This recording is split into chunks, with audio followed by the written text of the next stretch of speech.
I have been a full-time blogger for almost 4 years now, and I just realized that I have published over 2 million words on the internet. And that is not me using AI or me outsourcing that stuff, but it's actually me typing it all out manually. And in this video, I want to share what these 4 years have taught me and what are the kind of key obstacles and things you have to know before you commit fully to your career as a blogger. So the first thing that I have noticed is that when it comes to writing blog posts, text is pretty much worthless. So as I just said, I have published over 2 million words, but it is not the words that actually count. Anyone can produce text. You can do that with AI. You can hire somebody to do that, but that doesn't make the internet a better place. Just the fact that you're pouring in words doesn't count.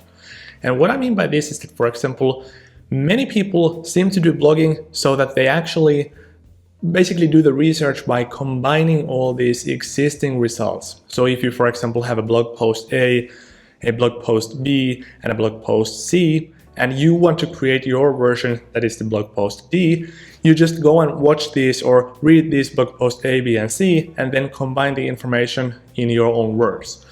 But that is not a good strategy, because these blog posts A, B, and C already exists on the internet.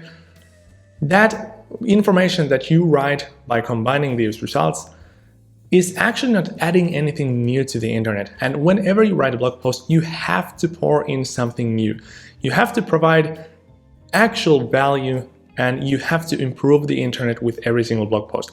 And if you just rephrase or rewrite these existing resources, you're not doing that. And based on what I have seen working for my websites and my blogs, is that whenever you talk about something you have a tremendous amount of experience and expertise in, those are the kinds of topics that will actually thrive. And yes, it is kind of intuitive. That's probably something you'd think whenever you consider starting a blog or a newsletter or whatever. So you obviously think that, okay, I want to provide something actual worth of value instead of just talking about random things or writing with AI or something like that. And that's also the sad reality of blogging. So if you want to get any reads, you need to become an expert and an experienced person on what you're talking about. And I love to bring this one example, which is one of my best performing blog posts ever when it comes to getting reads. So the blog post that I'm talking about has almost 400k views, which is insane. I never thought I would get so many views to just one blog post. But the way I wrote this blog post was very simple. It's a 3-minute read. I think I published it 2 hours after I had started to write it. So now you might think that, okay, what is the secret sauce? Why did it do so well? And here's the thing. I spent over 1,000 hours doing the research for that blog post. And it's actually a side project that I'm working on. And I never really even thought that I would write a blog post about it. So I can't really tell that, okay, I decided that I want to write this blog post and now I'm going to spend 1,000 hours on it. But on the hindsight, it is 2 hours worth of writing and 1,000 hours or even more worth of experimenting. And that is why the blog post did so well. And if you think about it, it kind of makes sense. Because if you have a topic that you can write about in just an hour or two, there are millions of people that would have done that already. And if there's any money to be made, any visitors to gain, or anything basically that you can gain from a blog post like that, your competitors would have stolen that from you ages ago, because it's so easy. It's a low-hanging fruit. So what you need to do as a blogger, you need to put in the time to provide actual value, useful tips, useful information, and you need to be helpful and, most importantly, original. You need to cover a topic that hasn't been covered yet. And that brings me to the next topic in this video, which is that most of the blogging niches and topics are simply bad. So when you jump in on a space where you have millions of competitors, it doesn't really matter what you do. You can't really outpace your competitors because they have years ahead of you. And most of them have a big team, they have a lot of money to spend.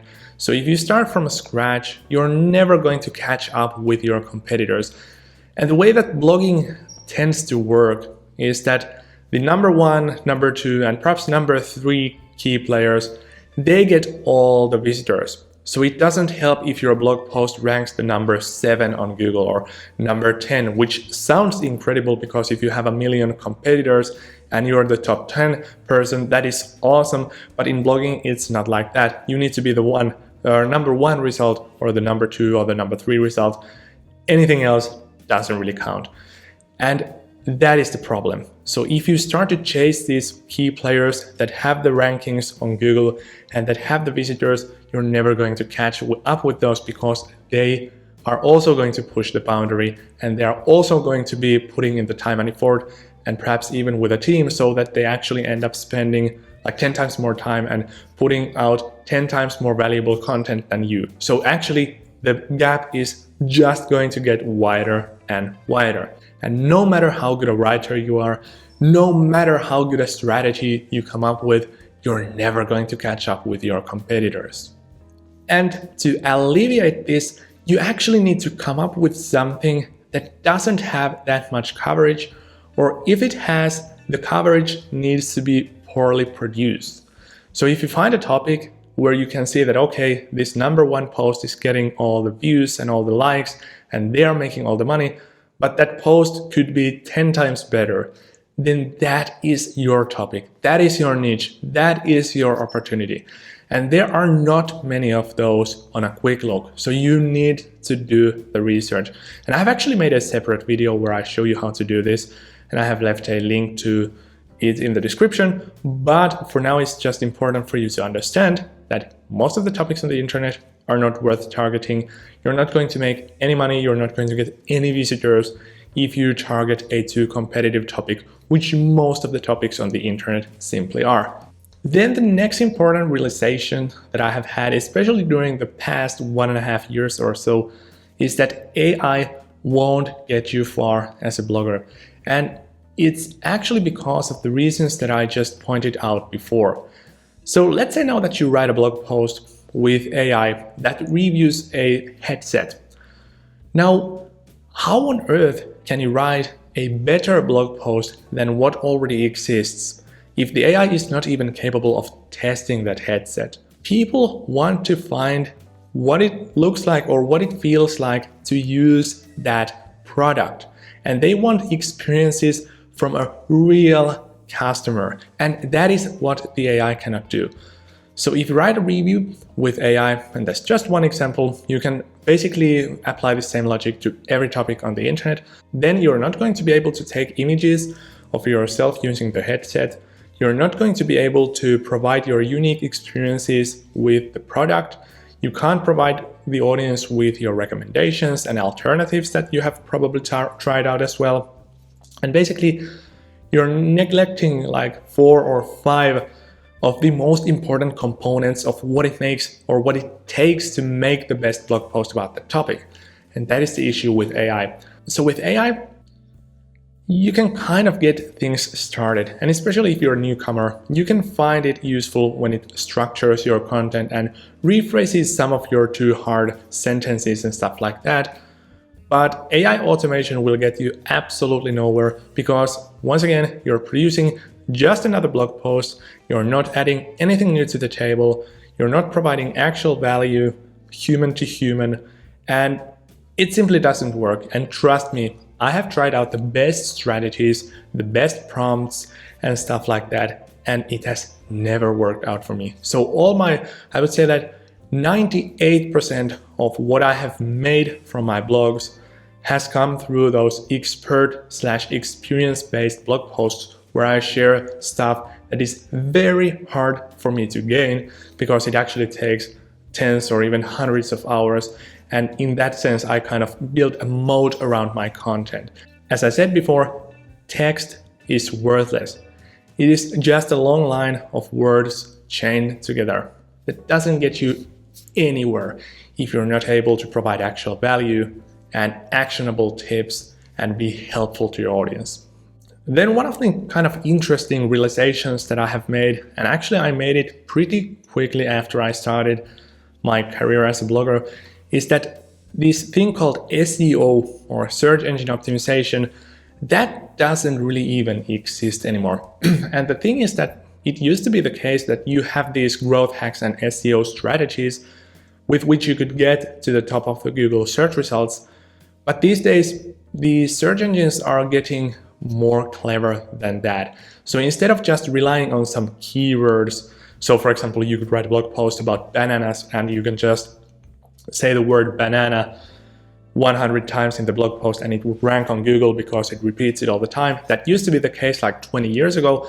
But these days, search engines know exactly what your blog post is about, and they know exactly who your audience is, and they know exactly how to link your blog post to your audience. And if your blog post is not the best post on the internet, Google and other search engines and social media platforms are not going to recommend it to your target audience. And that is just a fact. And that's pretty much all you really even need to know about SEO. So if you want to rank on Google, you need to write the absolute best piece of content on the internet.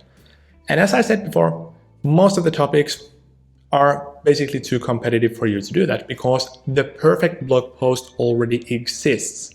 And this is something that actually people ask me a lot of times, is that how can I make a blog post rank about how to peel a banana or something like that? And the answer is simple. You simply can't. And that is simply because there are these perfect answers already, and Google has a plenty to choose from. And if you write just another blog post, even if it was the ideal answer, there is no room for you to stand out because that has already been covered. So that's once again something that kind of demonstrates how important it is to find a topic where there is not much coverage and where the coverage is poorly produced, so that you can actually rank on top of Google search results by writing these epic high-quality blog posts that beat your competitors. And that is SEO in a nutshell. So you don't need to know anything technical.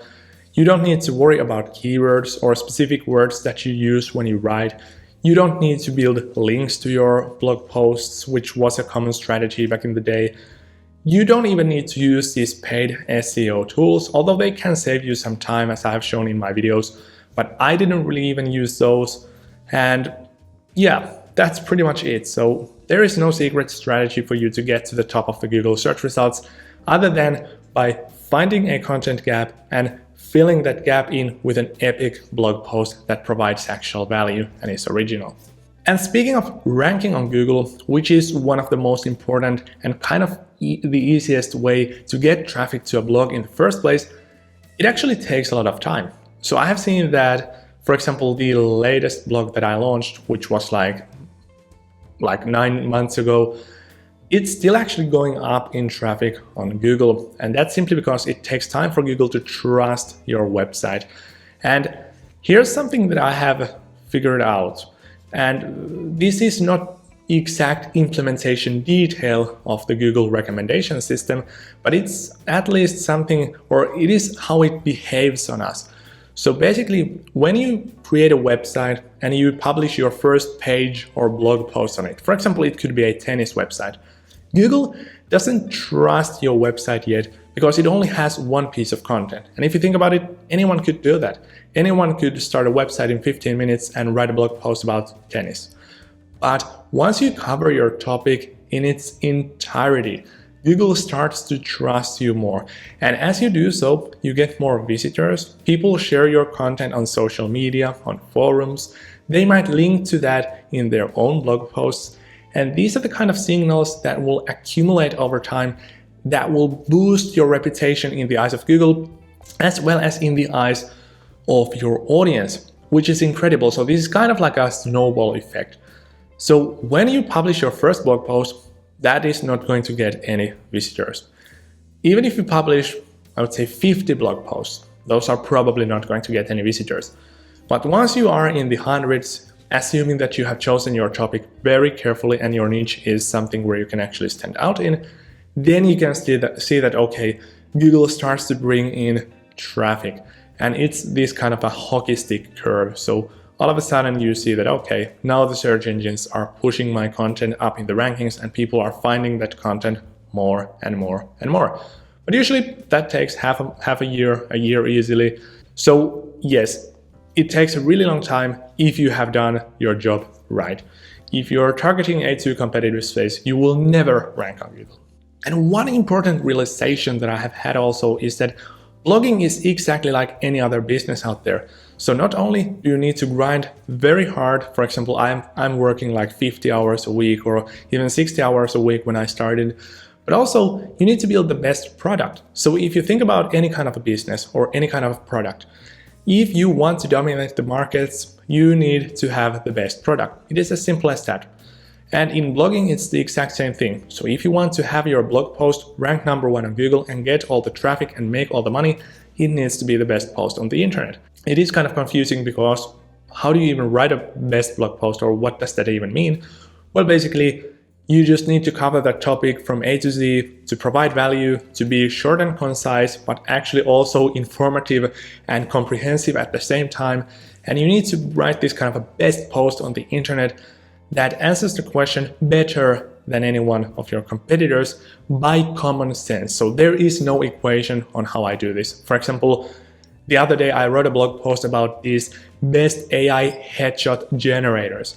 And the way I did this was that I searched for this topic on Google. I noticed that most of these blog posts are not even trying these products, so they're just listing this out, and they are listing probably 3 to 5 or perhaps even 10 products. So I thought that, okay, to make this the best post on the internet, I will include more options than anyone else. So instead of just listing 3 or 4, I will list 10. And then also I will try every one of these products. So this way, I would say that the blog post is quite literally 10 times better than what already exists. And that is the way you should go about doing things as a blogger. So you pick a topic, you find whether it has a content gap or not. If it has, or if most of the subtopics or blog post topic ideas in that topic or niche has a content gap, then that's something you should start to target, and then just make every single blog post 10 times better than what already exists. And once again, this is the only way I have found any kind of success as a blogger. So you need to put in the time, you need to work really ridiculously hard. And that is something nobody really mentions, because most of the people, at least I think, they seem to assume that, okay, once you're a blogger, you work for 5 hours a week, 10 hours a week, you travel a lot. But no, if I filmed a My Day video as a blogger, it would be pretty boring, because I wake up early, I head directly to the office because blogging is so intense that I can't really do it at home because I simply can't focus. Then after being here in the office for 10 hours, I leave the office, I go back home, I probably hit the gym, and then I go to sleep. So that's my day as a blogger. And that is kind of something you have to realize. So this is going to be a long grind. It is going to be more like a marathon rather than a sprint. And yeah, it's going to take a really long time, because you need to be the best in what you do, and you need to outpace everyone else.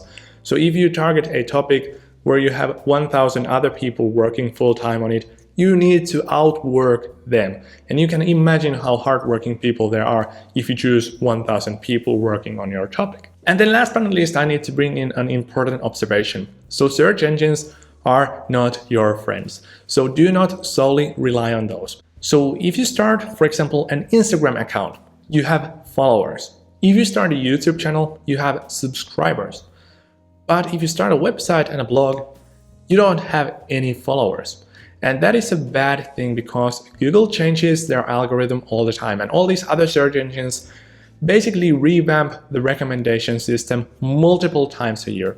So once you hit like a 10,000 views per month or 100,000 views per month, you're probably going to see that very soon your traffic will drop back to 0 or something like 90% less than what it used to be. And that is not a great thing, because your business might go down overnight, and it actually will. These algorithm changes take place all the time, and there's basically no blogger that I have talked to that hasn't had an impact or that hasn't seen a significant traffic drop during the past year even. And this is something you have to fix. So you can't just rely on Google, because they will take your blog posts down. So you need to build a following on your website, and the way to do that is by starting a newsletter.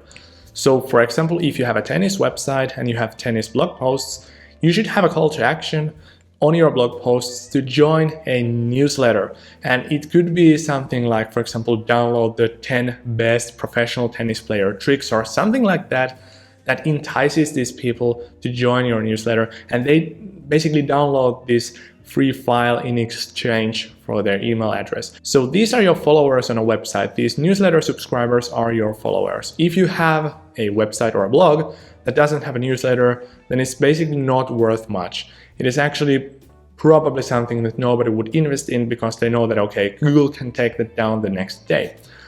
So that's one thing. And then another thing is that you just need to follow the trends and see what's working on other platforms other than just blogging. So when I started blogging, I wrote a ton of blog posts, and then I saw that, okay, these blog posts are doing well, so why not also spread the same information on YouTube? So I started my YouTube channel, and right now I am running a YouTube channel. Actually, I have 2 of those, and I'm running a Medium blog, and I have a couple of blogging websites that are built by WordPress. So I have actually 5 or 6 assets that are making me money every single month.